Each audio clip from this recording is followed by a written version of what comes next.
It's the next project I'm working on. This toy is one of the flight machines in the Star Wars, just to see what it looked like. It didn't have a motor to it, but I applied a motor and rotary within the system in the central. As of its mass, I don't know how much it weighs. However, but I liked it. I said, what if it could fly? So I decided to add a brushless motor to it.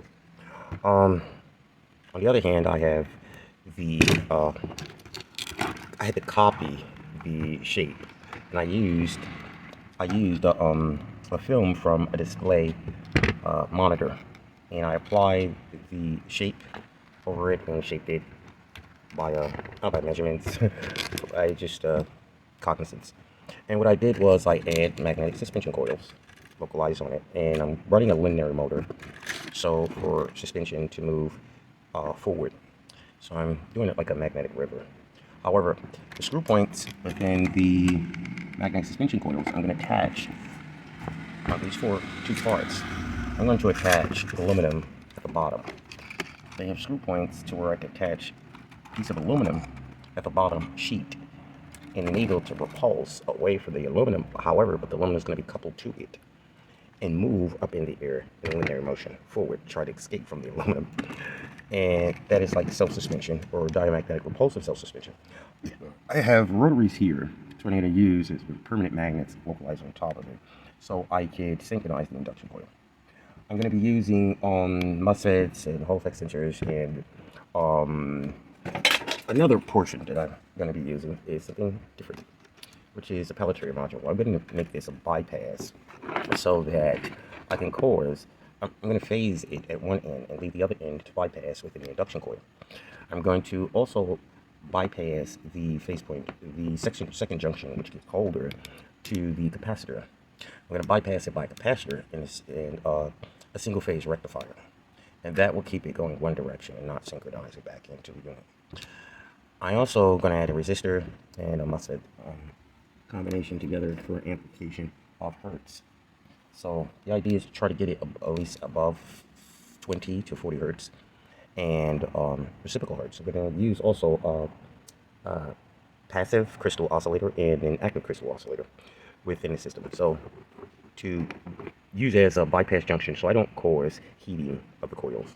So I can reduce the heating and convert the coil, the thermodynamics, and the thermal energy into cold energy, because I'm going to be transferring through the pelletier module.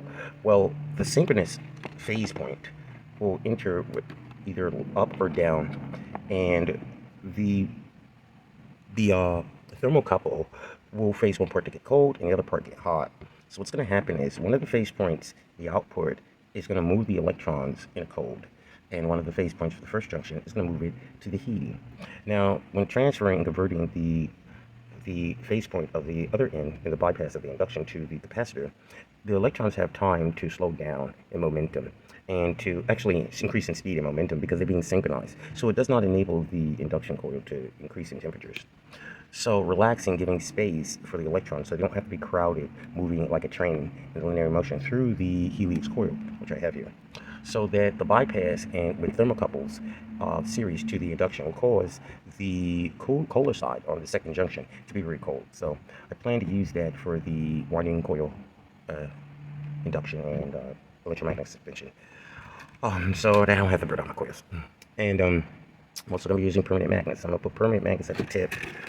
And I have this in color like pearl, like color.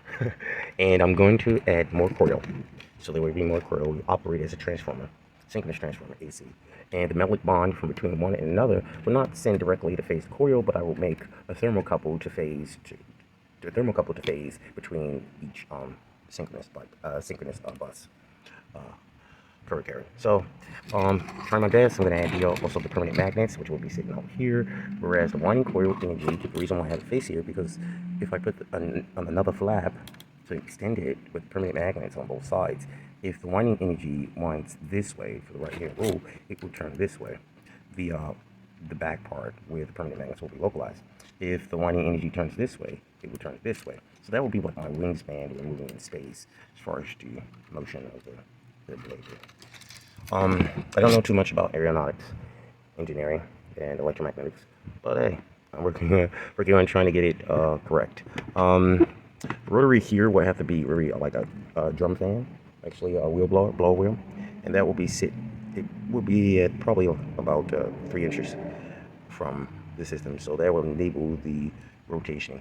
The pull force of this motor should be able to move it forward. However, but I think that if I deformate the chip, the beginning of the blower wheel and add a different shape for propelling, it will move forward and rotationing and handle more gusts between the central and the aerodynamics for when wind blows through the system. So I believe that that will work. If I should add any other holes for another motor to be faced downward to blow towards the ground, then I will be adding such a measure.